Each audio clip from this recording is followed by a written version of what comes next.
पढ़ेंगे जिनसे हम हेलोएरिन्स को बना सकते हैं। इसमें सबसे पहला मेथड है हमारा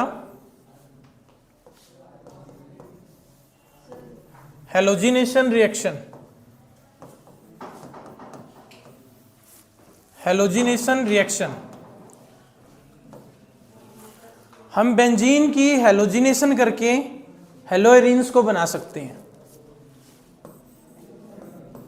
हमें लेना है बेंजीन, इसकी करवा देंगे हम हेलोजिनेशन। कोई भी हेलोजन ले लो, क्लोरीन या ब्रोमीन, और ये होती है in presence of anhydrous Lewis acid, anhydrous AlCl3 और FeBr3। तो होगा क्या, यहां पे जो हाइड्रोजन अटैच है बेंजीन पे, वो एक हाइड्रोजन क्लोरीन के साथ चला जाएगा और दूसरा क्लोरीन एज ए इलेक्ट्रोफाइल इस बेंजीन पे आके अटैक करेगा। तो आपको क्या मिल जाएगा, क्लोरो बेंजीन, प्लस में बाई प्रोडक्ट मिल जाएगा HCl। क्लियर? हेलोजन है, उनके बीच में जो कोवेलेंट बॉन्ड है वो इस तरीके से ब्रेक होगा हेटेरोलाइटिक फिजन से। दोनों इलेक्ट्रॉन है वो एक क्लोरीन ले जाएगा जो एक न्यूक्लियोफाइल की तरह काम करेगा, और दूसरा क्लोरीन जिसने इलेक्ट्रॉन दे दिया अपना एज ए इलेक्ट्रोफाइल। अब ये क्लोरीन एज ए न्यूक्लियोफाइल जाके इस हाइड्रोजन को लेगा, तो ये हाइड्रोजन इस कार्बन को दोनों इलेक्ट्रॉन देके नेगेटिव H पॉजिटिव, तो ये H पॉजिटिव इस Cl नेगेटिव के साथ जाएगा, तो क्या बन गया HCl। और ये क्लोरीन एज ए इलेक्ट्रोफाइल इस कार्बन पे अटैक करेगा जो नेगेटिवली चार्ज्ड है, और फाइनली आपका क्या बन जाएगा, क्लोरोबेंजीन। क्लियर? सेकंड इसमें है आपका कि अगर मैं कोई मिथाइल बेंजीन,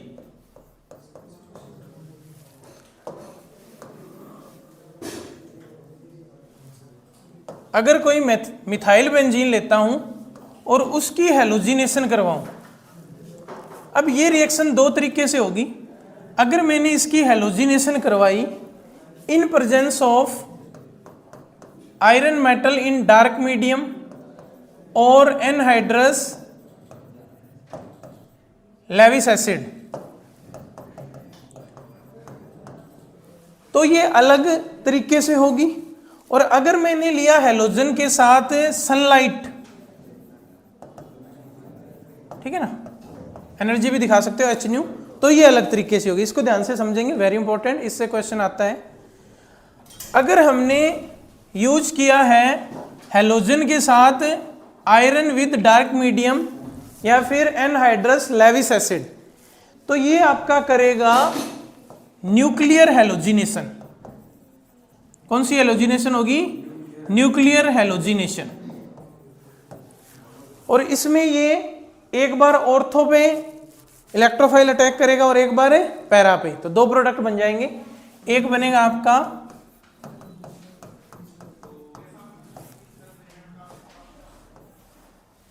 ऑर्थोक्लोरोटोलिन और एक बन जाएगा आपका पैराक्लोरोटोलिन। बट ध्यान रखना है ये कब होगा, जब ये कैटालिस्ट ले रखा है या ये रिएजेंट, आपका ध्यान रखेंगे, आयरन विद डार्क या फिर एनहाइड्रस लेविस एसिड। क्लियर? अगर आपने हेलोजन के साथ सनलाइट ले रखा है तो इस बार ये फॉलो करेगा साइड चेन हेलोजिनेशन मैकेनिज्म को, साइड चेन हेलोजिनेशन।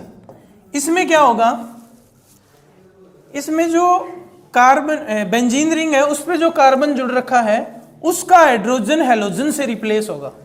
इसमें तो बेंजीन रिंग का एक बार ऑर्थो वाला रिप्लेस हुआ हाइड्रोजन हेलोजन से, एक बार पैरा वाला। बट इसमें बेंजीन पे जो कार्बन चेन है ना, ये बेंजीन पे एक चेन है और उसका हाइड्रोजन रिप्लेस होगा हेलोजन से, इसलिए इसको क्या बोल रहे हैं हमें, साइड चेन। क्या? हाँ। और अगर बेंजीन रिंग का ही हाइड्रोजन ऑर्थो और पैरा वाला रिप्लेस हो रहा है तो that is called a nuclear halogenation. अब ये आपको समझ तभी आएगी जब इनके मीडियम आपको याद रहेंगे। ये अगर ले रखा है तो इस तरीके से करना है, ऑर्थो पैरा, और अगर सनलाइट के साथ हेलोजन है तो साइड चेन। इसका प्रोडक्ट फिर बन जाएगा CH2Cl प्लस HCl। आगे बात समझ में, यहां वाला हाइड्रोजन हेलोजन से रिप्लेस हो गया।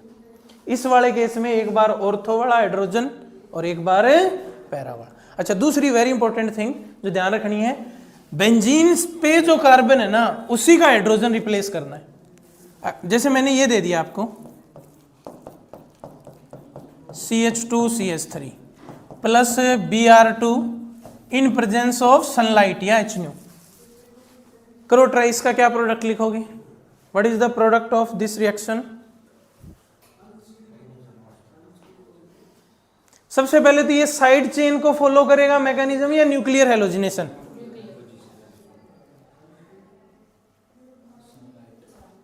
देखो हेलोजन के साथ क्या है, एनर्जी या सनलाइट, तो ये किसको फॉलो करेगा? Side chain.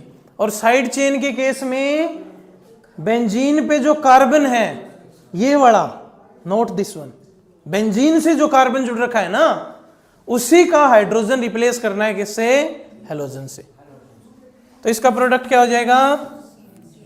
बेंजीन पे जो कार्बन है उसका एक हाइड्रोजन रिप्लेस करो, CH के बाद Br और CH3। इसका नाम ट्राई करो एक बार, what is the name of this compound? ठीक है, चेन इस बार ये ले लेंगे आप 1 2, तो 1 ब्रोमो 1 फिनाइल, ये भी as a prefix, 1 bromo 1 phenyl ethane. आगे बात सुनने क्लियर? तो ये थी हमारी फर्स्ट रिएक्शन जिसके अंदर हम क्या बना रहे हैं? Hello arene. Clear? Second reaction, इसमें सेकंड रिएक्शन जो इसमें है वो नेम रिएक्शन है, वेरी इंपॉर्टेंट, ठीक है ना? Sandmeyer reaction, Sandmeyer reaction, Sandmeyer reaction की हेल्प से भी हम हेलोएरीन बना सकते हैं। सेंडमेयर में क्या करना है, हमें बेंजीन डाइजोनियम क्लोराइड का यूज करना है। अब बेंजीन डाइजोनियम क्लोराइड क्या होता है, पहले तो उसकी प्रिपरेशन देख लो, ये आगे भी सभी चैप्टरों में यूज होने वाला है। तो अभी देख लो इसकी प्रिपरेशन रिएक्शन, ये बनता कैसे है। बेंजीन डाइजोनियम क्लोराइड को बनाने के लिए सबसे पहले लेंगे हम एनिलीन। क्या लेना है? एनिलीन। इसकी रिएक्शन करवाएंगे हम, या तो आप ले सकते हो NaNO2 प्लस 2HCl, या फिर ये आपस में है ना रिएक्ट करके बनाते हैं। जैसे ये एक HCl है ना, इस NaNO2 से रिएक्ट करेगा, Na plus NO2 minus H plus Cl minus, तो ये HNO2 के साथ जाएगा तो क्या बना देगा? HNO2। पहले तो यही बनना है इससे, अगर ये रिएजेंट लिया है तो पहले इसका NaNO2 का 1 मोल और HCl का 1 मोल रिएक्ट करके पहले क्या बनाएंगे? HNO2, that is nitrous acid. क्या नाम है इसका? Nitrous acid. और दूसरा HCl बच गया, वो यूज होगा अब इन दोनों का मिलके इससे रिएक्शन होने में। आगे बात सुन में, चाहो तो आप डायरेक्ट ये रिएजेंट भी ले सकते हो या फिर ये ले लो। ये लोगे तो पहले यही बनना है, और डायरेक्ट ये ले लिया तो ये डायरेक्ट रिएक्ट कर जाएगा। आगे बात सुनिए, अब ये इससे रिएक्ट कैसे करेगा ध्यान से समझना। अच्छा, इस रिएक्शन का टेम्परेचर रहता है 0 से 5 डिग्री सेल्सियस, और इस रिएक्शन का नाम होता है डाइजोजेशन। क्या नाम है? डाइजोजेशन। डाइजोनियम सॉल्ट बनने की रिएक्शन है डाइजोजेशन। अब ये होती कैसे ध्यान से समझना। यहां से आया H, यहां से आया एक H और 2 H ये रे, तो 2 और 2 4 H और 2 ऑक्सीजन, क्या बन गया? 2 वाटर। 1 2 3 4, 4 हाइड्रोजन 2 ऑक्सीजन मिलके क्या बना देंगे? 2 H2O। क्या बना देंगे? 2 H2O। आगे बात सुनने, अब बच क्या गया यहाँ पे? बेंजीन पे एक नाइट्रोजन बच गया, इधर एक नाइट्रोजन बच गया और एक क्लोरीन। ये आपस में जुड़ जाएंगे और ये जुड़ के बनाएंगे, बेंजीन पे नाइट्रोजन नाइट्रोजन जुड़ते हैं ट्रिपल बॉन्ड से, और यहां पे एक नाइट्रोजन ने अपना लोन पेयर भी यूज कर रखा है। ठीक है, 4 बॉन्ड बन गए ना इस नाइट्रोजन के, नाइट्रोजन तो 3 ही बनाता है, तो चौथा बॉन्ड बना है वो इसके लोन पेयर के यूज से बन रहा है, तो इस पे आ गया पॉजिटिव चार्ज, और जो Cl है वो जुड़ गया नेगेटिव की फॉर्म में।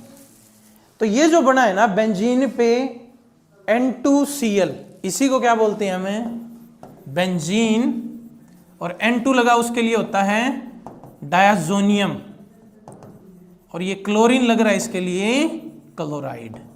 तो इसका क्या नाम है, बेंजीन डाइजोनियम क्लोराइड। और ये एक बहुत ही इंपॉर्टेंट कंपाउंड है, ध्यान रखना, आगे सारे चैप्टरों में इसका यूज है, ठीक है ना। बना कैसी है ये रिएक्शन, क्लियर होगी। इस रिएक्शन का क्या नाम है, डाइजोजेशन, ठीक है। आगे एक चैप्टर आएगा amine, last chapter, second last, उसके अंदर आधा पार्ट तो इसी के बारे में पढ़ना है। सबसे पहले इसकी प्रिपरेशन पढ़ेंगे तो वो यहाँ डिस्कस होगी, ठीक है, दोबारा करने की तो जरूरत नहीं है। बाकी उसकी जो केमिकल प्रॉपर्टी होगी वो सारे चैप्टरों में आती जाएगी साथ के साथ, तो वो सारा पार्ट यहीं डिस्कस हो जाएगा इन चैप्टरों में, क्लियर। अब सेंडमेयर रिएक्शन नहीं है ये तो थी इसको बनाने की सिर्फ डाइजोजेशन। सेंडमेयर रिएक्शन क्या है, ये जो बेंजीन डाइजोनियम क्लोराइड बना है ना, इससे हम हेलो एरीन बनाएंगे, वो रिएक्शन है सेंडमेयर। आगे बात सुनने, अभी जो बेंजीन डाइजोनियम क्लोराइड बना है इसकी हम रिएक्शन करवाएंगे।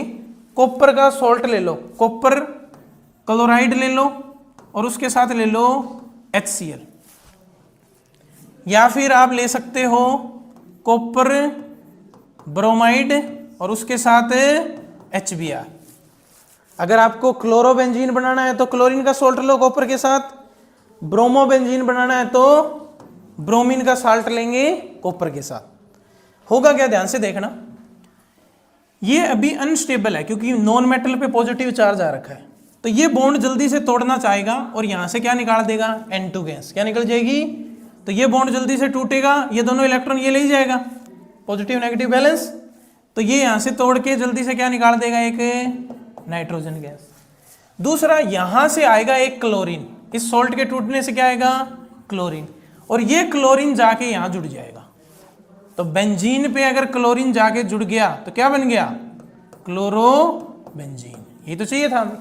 आगे बात सुन में, सीधा सीधा ध्यान रखना है, ये अभी अनस्टेबल है तो ये बॉन्ड जल्दी से तोड़ के स्टेबल होके N2 निकालना चाहेगा, और ये दोनों इलेक्ट्रॉन ले गया तो इस पे आ गया प्लस, इस प्लस पे यहां से एक क्लोरीन आयन आएगा, वो आके जुड़ जाएगा और फाइनली क्या बना देगा, chlorobenzene. This is Sandmeyer reaction. Bromine वाले केस में भी सेम, बस यहां से क्या आ जाएगा, एक Br नेगेटिव, वो आके यहां जुड़ जाएगा, तो इस बार क्या बन जाएगा, bromo benzene plus N2 as a by product से। अब देखो ये जो रिएक्शन है ना सेंडमेयर, ऐसी एक और रिएक्शन है, प्रोडक्ट सेम बन रहा है उसमें और ये रिएक्टेंट भी सेम है, बस रिएजेंट अलग है। उसमें क्या है, यहां पे क्या ले रखा है, copper chloride HCl, copper bromide HBr। गेटरमेनन ने क्या किया, कॉपर क्लोराइड ले रखा था ना जो सेंडमेयर ने, उसकी जगह सिर्फ कॉपर लिया, यहां सिर्फ कॉपर लिया, यहां पे भी सिर्फ कॉपर लिया, तो भी ये प्रोडक्ट बन गए थे। मतलब वो जो दूसरी रिएक्शन है गेटरमेनन, वो इसी का क्या है, मॉडिफिकेशन है। क्या है, मॉडिफिकेशन। वो मतलब इससे इजी और सस्ती है। इसमें देखो कॉपर का सॉल्ट लाना पड़ेगा, ये महंगा आएगा, फिर उसको तोड़ रहे हैं, आई बात समझ में, और उसमें सिर्फ कॉपर यूज करने से ही प्रोडक्ट बन रहा है सेम। तो वो रिएक्शन इसी का मॉडिफिकेशन है, इनमें डिफरेंस पूछ लिया जाता है, तो ये आप ध्यान रखेंगे। सेंडमेयर में क्या यूज करना है, कॉपर का सॉल्ट HCl, क्लोरीन वाला बनाना है तो copper salt with HCl, copper का ब्रोमीन के साथ सॉल्ट विद HBr, और गेटरमेनन में क्या है, सिर्फ कॉपर पाउडर लेंगे। क्लियर, तो इसी की मॉडिफिकेशन है। सिर्फ इतनी रिएक्शन को हम सेंडमेयर बोलेंगे, ध्यान रखना। ये सिर्फ थी इसकी preparation of benzene diazonium chloride. Gattermann reaction और देखो, गेटरमेनन ये नेम रिएक्शन है, इंपॉर्टेंट है, ध्यान रखेंगे। गेटरमेनन में क्या है, सेम लेना है आपको, बेंजीन डाइजोनियम क्लोराइड, और इस बार सिर्फ यूज कर रहे हैं हम copper powder. Copper with chlorine वाला बनाना है तो HCl, और ब्रोमीन वाला बनाना है तो HBr। आगे बात सुनिए, प्रोडक्ट वही सेम बनना है। यहां पे बन गया क्लोरोबेंजीन विद N2 गैस, और यहां पे bromobenzene with N2 gas. Difference clear हो गया दोनों में, सिंपल आसान है रिएक्शन है बिल्कुल, ठीक है। बस वहां पे कॉपर का सॉल्ट है, यहां पे ओनली कॉपर। अभी देखो जैसे पीछे हमने हेलो एल्केन में देखा था, क्लोरीन ब्रोमीन वाले प्रोडक्ट इजीली बन रहे थे, और इसमें भी हमने बनाए हैं तो क्लोरीन और ब्रोमीन वाले ही बनाए हैं, ना तो इसमें आयोडीन वाला बना और ना ही फ्लोरीन वाला, तो उनके लिए स्पेशल रिएक्शन है। सबसे पहले अगर आयोडीन वाला देखें तो इस बेंजीन डाइजोनियम क्लोराइड की रिएक्शन कराएंगे हम पोटेशियम आयोडाइड से। किससे? Potassium iodide. क्या ये कैसे टूटेगा? के पॉजिटिव आई नेगेटिव। अभी मैंने बताया ये अनस्टेबल है तो ये दोनों इलेक्ट्रॉन लेके नेगेटिव पॉजिटिव न्यूट्रल होके N2 निकलेगा, यहाँ क्या आ जाएगा? पॉजिटिव। अच्छा आई नेगेटिव जाके यहाँ पे अटैक कर देगा, N2 यहाँ से स्टेबल होके निकल गया, K किसके साथ चला गया? Cl के साथ। तो एक तो बन गया KCl, N2 स्टेबल होके गैस निकल गई और बेंजीन पे क्या जुड़ गया? आयोडीन। क्या जुड़ गया? आयोडीन। तो क्या बन गया आपका? Iodo benzene. आगे बात समझ में? आयोडीन वाला अगर हेलोएरीन बनाना है तो किसके साथ रिएक्शन करानी है? Potassium iodide. अगर क्लोरीन या ब्रोमीन वाला बनाना है तो या तो सेंडमेयर या फिर गेटरमैनन। क्लियर? अब रह गया फ्लोरीन वाला, तो उसके लिए स्पेशल नेम रिएक्शन है, उसका नाम है बेल्स-कीमन रिएक्शन। Bells-Koeman reaction. ये सारी नेम रिएक्शन हैं और नेम रिएक्शन बहुत इंपॉर्टेंट है, इनको अच्छे से करना है। क्लियर? पूरे आपके चारों चैप्टरों में 20 से 25 नेम रिएक्शन हैं और ये 20 से 25 नेम रिएक्शन 10 से 12 नंबर की ऑर्गेनिक की वेटेज को कवर करेगी, तो इनको बहुत अच्छे से करना है। इसमें क्या करना है? सेम हमें बेंजीन डाइजोनियम क्लोराइड लेना है, इसकी रिएक्शन कराएंगे पहले HBF4 से, जो टूटेगा H positive BF4 negative. Hydrogen boron fluoride, hydrogen boron fluoride. अब ये H पॉजिटिव Cl के साथ चला जाएगा, क्या बन गया? HCl निकल गया। N2 गैस वही स्टेबल होके निकलना चाहेगी तो यहां से निकल गया आपकी N2 गैस। अब बचा क्या? BF4 negative. अब BF4 नेगेटिव आपने देखा होगा कभी एग्जिस्ट नहीं करता, BF3 एग्जिस्ट करता है, ये देखा होगा आपने। तो BF3 अलग हो जाएगा और F नेगेटिव अलग हो जाएगा, एक फ्लोरीन अलग हो गया, तो BF3 स्टेबल होके निकल गया। अब जो F नेगेटिव बचा वो जाके इस कार्बन पे अटैक कर देगा जो पॉजिटिवली चार्ज है, और फाइनली क्या बन गया? फ्लोरोबेंजीन, जो हमें चाहिए था। आगे बात समझ में?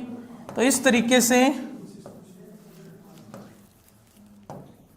ये थी आपकी प्रिपरेशन ऑफ हेलोएरियंस। क्लियर है सभी को? ठीक है, इसमें हमने 4 रिएक्शनें पढ़ी हैं जिसमें से 3 नेम रिएक्शनें हैं जो बहुत इंपॉर्टेंट है, इनको बहुत अच्छे से करेंगे आप। ठीक है, नेक्स्ट है फिर हमारा physical properties of haloalkane and haloarene. Physical properties of haloalkane and haloarene. देखो ये जो टॉपिक है ना आपका फिजिकल प्रॉपर्टी का, ये चारों चैप्टरों में दिखेगा। यहाँ पे हम हेलोएल्केन हेलोएरीन की पढ़ रहे हैं, अगले चैप्टर में एल्कोहल फिनोल इथर, नेक्स्ट में एल्डिहाइड कीटोन कार्बोक्सिलिक एसिड और लास्ट अमाइन। अब फिजिकल प्रॉपर्टी में 2 प्रॉपर्टीज पढ़ते हैं हम, एक है आपका सोल्यूबिलिटी और दूसरा है बॉइलिंग पॉइंट। ठीक है, तो यहीं पे मैं ना पूरा डिस्कस कर दूंगा चारों चैप्टरों में जो चीजें यूज होनी है ना, बस उन्हें कंपेयर करना होगा। सोल्यूबिलिटी के लिए आपने सॉल्यूशन चैप्टर में पढ़ा होगा, रूल होता है लाइक डिजोल्व लाइक रूल। ठीक है, लाइक को लाइक करता है, यही है। ठीक है, इसमें क्या है कि 2 तरह के सब्सटेंस होते हैं हमारे पास, polar mix in polar and non polar mix in non polar. ये पोलर चीजें हैं वो पोलर में मिक्स होना चाहेगी और नॉन पोलर है वो नॉन पोलर में मिक्स होना चाहेगी। ठीक है, एक तो ये रूल होता है। दूसरा क्या होता है, जैसे हम मेनली सॉल्युबिलिटी की बात करते हैं किसमें? वाटर में। किसमें? चीजों को वाटर में घोलना है, और वाटर है वो किस नेचर का होता है? पोलर ही होता है। दूसरा वाटर है वो आपस में मॉलिक्यूल के बीच में इंटरमॉलिक्यूलर हाइड्रोजन बॉन्डिंग करता है। क्या करता है? Intermolecular hydrogen bonding. तो अगर किसी चीज को वाटर में घुलना है ना, तो वो वाटर में प्रेजेंट पहले से जो हाइड्रोजन बॉन्डिंग है उसको क्या करे, ब्रेक करे।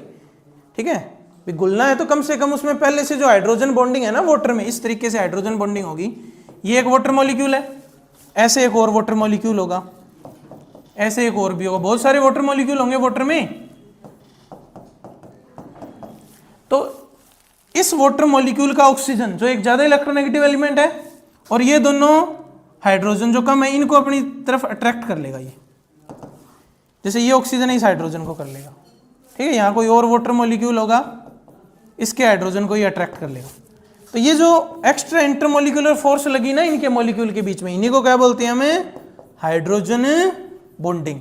तो ये पहले से प्रेजेंट जो हाइड्रोजन बॉन्डिंग है, इसको उस सब्सटेंस को ब्रेक करना पड़ेगा अगर इसमें घुलना है तो। आई बात समझ में, ये ब्रेक जरूर करे। दूसरा, नेचर सेम हो। और तीसरा, अगर ज्यादा घुलेगा तो वो उसके साथ हाइड्रोजन बॉन्डिंग भी करेगा। जैसे अल्कोहल है, अल्कोहल वाटर में अच्छे से घुलता है, घुलता है नहीं घुलता? तो क्यों घुलता है वो अच्छे से? क्योंकि वो वाटर में जाके हाइड्रोजन बॉन्डिंग करता है अल्कोहल। ठीक है ना, तो इस कारण से बहुत अच्छे से वो सोल्यूबल है। नेक्स्ट चैप्टर में डिटेल में उसके बारे में डिस्कस करेंगे। अभी दो कंडीशनें ध्यान रखनी है आपको, एक तो नेचर सेम हो, polar polar, non polar non polar. दूसरा, वाटर में प्रेजेंट हाइड्रोजन बॉन्डिंग ब्रेक करे, और दूसरा उसके साथ हाइड्रोजन बॉन्डिंग करे, ना करे तो भी जो पहले से प्रेजेंट वाटर की हाइड्रोजन बॉन्डिंग है उसको जरूर ब्रेक करे। क्लियर? तो सोल्युबिलिटी का तो ये रूल है। अब हमें बात करनी है हेलो एल्केन और हेलो एरीन की सोल्युबिलिटी। तो स्टार्टिंग में मैंने बताया था कि जो हेलो एल्केन होते हैं इनका नेचर कैसा है, पोलर है कि नॉन पोलर? पोलर है, क्योंकि ये ज्यादा इलेक्ट्रोनेगेटिव होता है, इलेक्ट्रॉन को अपनी तरफ अट्रैक्ट करेगा, partial negative partial positive. Dipole आएगा ना, तो डाइपोल वाले मॉलिक्यूल हो गए पोलर। और वाटर भी क्या है, पोलर। बट ये इतना कैपेबल नहीं है कि वाटर में प्रेजेंट हाइड्रोजन बॉन्डिंग को ब्रेक कर सके। इस कारण से ये वाटर में क्या हो जाएगा, इनसोल्यूबल। देखो दोनों का नेचर तो सेम है, ये भी कैसा है, पोलर, वाटर भी कैसा है, पोलर। बट वाटर में जो पहले से हाइड्रोजन बॉन्डिंग प्रेजेंट है उसको ये ब्रेक नहीं कर पाता, इस कारण से वाटर में क्या हो जाएगा, इनसोल्यूबल। आगे बात समझ में? हेलो जो आपके एल्केन या हेलो एरीन है वो एक तरह से ऑयल टाइप है। ऑयल नहीं होता, ऑयल क्या वाटर में मिक्स होता है? नहीं होता। तो सेम वही है, ये भी वाटर में मिक्स नहीं होंगे। तो आप इसमें नोट करेंगे कि halo alkane and halo arene are insoluble in water because they cannot break hydrogen bonding present between water molecules। Water molecule में जो हाइड्रोजन बॉन्डिंग प्रेजेंट होती है उनको ये ब्रेक नहीं कर पाते, इस कारण से ये क्या हो जाएंगे, वाटर इनसोल्यूबल। क्लियर? हाँ, नॉन पोलर सॉल्वेंट में ये क्या हो जाएंगे, सोल्यूबल। ठीक है ना। अच्छा, दूसरा आपका है बॉइलिंग पॉइंट।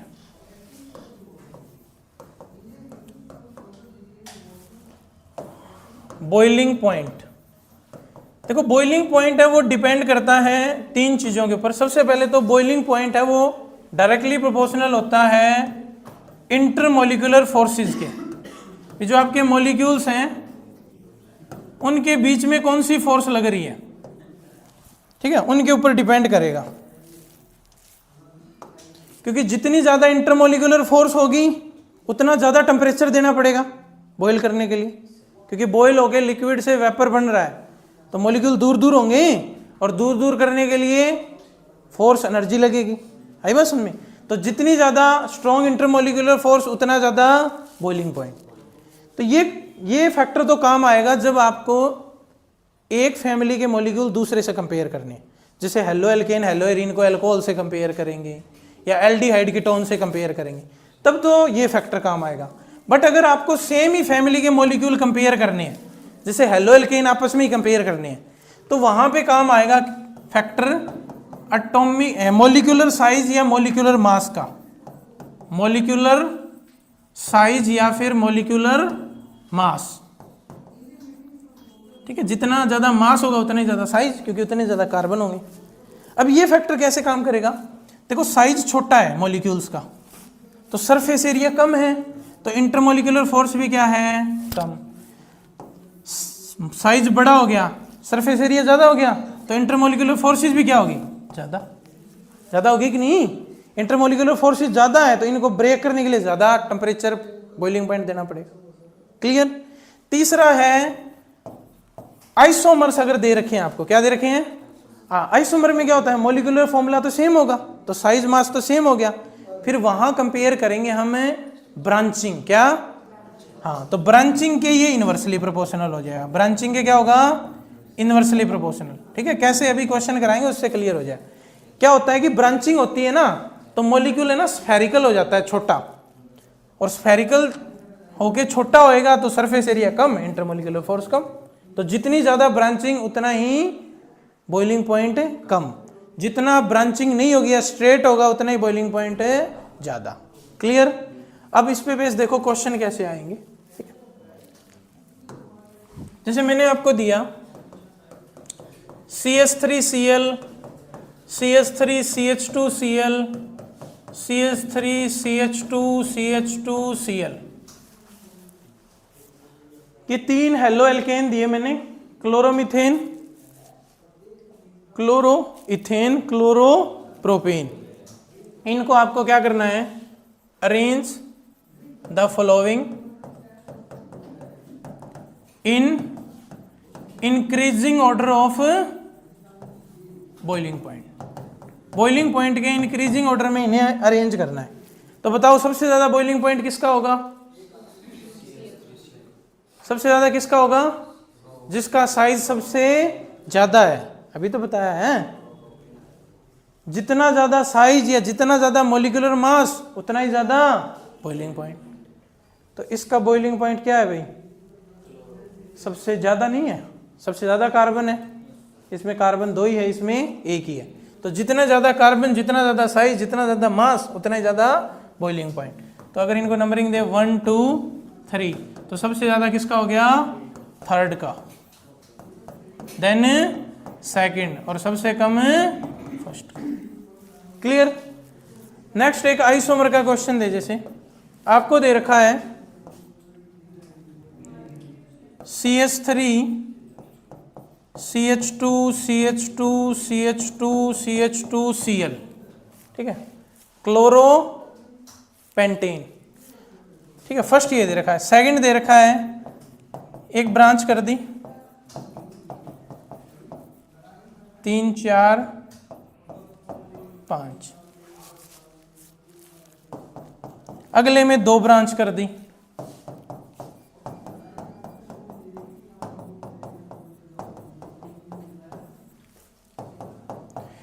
देखो यहां पे कोई ब्रांच नहीं थी, स्ट्रेट था, तो साइज क्या है, सबसे बड़ा। जैसे ही एक ब्रांच हुई, साइज इसके कंपैरिजन में छोटा हो गया, एक और ब्रांच करी, साइज और छोटा हो गया, स्फेरिकल हो गया कि नहीं, और साइज जितना छोटा बॉइलिंग पॉइंट उतना ही कम, तो ब्रांचिंग के क्या हो गया, इनवर्सली प्रोपोर्शनल, जितनी ज्यादा ब्रांचिंग उतना ही कम, तो सबसे ज्यादा किसका होगा, फर्स्ट वाले का, देन सेकंड, इसमें ब्रांच होगी एक, और सबसे कम किसका होगा, थर्ड का, क्योंकि इसमें 2 ब्रांचिंग होगी, स्फेरिकल होके साइज छोटा हो गया। तो इस तरह के क्वेश्चन आपको मिल सकते हैं, कहां से, फिजिकल प्रॉपर्टी से। आगे बात समझ में क्लियर। तो ये था आपका preparation of hello arene and physical property of hello alkane and halo arene. अब आपका इस चैप्टर में एक लास्ट टॉपिक बचा है, that is chemical property of hello alkane and halo arene.